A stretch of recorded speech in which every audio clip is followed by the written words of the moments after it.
So for the second time this year, and this happened recently too, but for the second time, my podcast, I was recording it, and YouTube didn't get all of it. The first time it was like an hour pod I did, YouTube only got 10 minutes of it.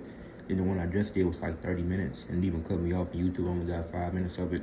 So hopefully everything goes well for the live that I have planned for later today. But essentially what that episode 53 of my podcast was about, I compared NXT, SmackDown, and Raw, talked about why I still think NXT is the A show. I think if I had to rank the three shows, I'd go NXT, SmackDown, then Raw. Don't watch Evolve, so I'm not going to rank it. And I think that'd be unfair too, because I think they're on a much lower scale than what NXT is at this point. But yeah, I go NXT, SmackDown, and Raw. I think that's the order. I think Raw has been the worst weekly television show for WWE. And I think NXT's just had the overall better stories.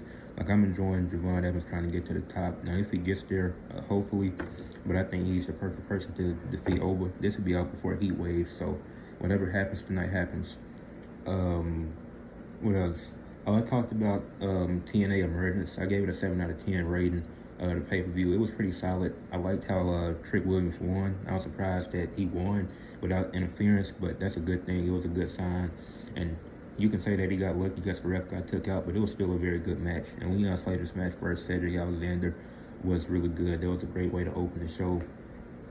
I talked about how it's really no GOAT in football because you can't compare a quarterback and a kicker. Like, in football, it's the hardest position to determine a GOAT, in my opinion, because obviously Tom Brady is the greatest quarterback of all time.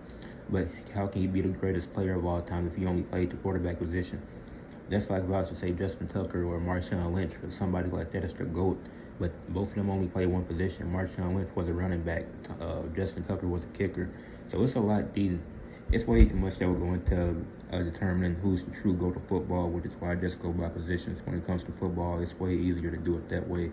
Because Tom Brady used to go quarterback, but I can't say that he used to go to football when you have, that's just ignoring offense and special teams. So when I see a top 25 list, it's like, that's your opinion at the end of the day, but I'm not going to make a top 25 NFL players, because it's really nonsensical in my opinion. It's hard to compare so many different positions. And then I talked about Paige and Sonya Citron for Rookie of the Year. I think Paige should win it, but Sonya's having a good year as well. But factoring in a team record for Rookie of the Year doesn't make sense, in my opinion, because these teams the Wings weren't a good team when they got the first pick and drafted Paige. The Mystics were like 2 games out the playoffs when they got Sonya and Kiki area fan. So I think using team record and Rookie of the Year is dumb, in my opinion. That basically sums up what I was talking about in episode 59 of my podcast.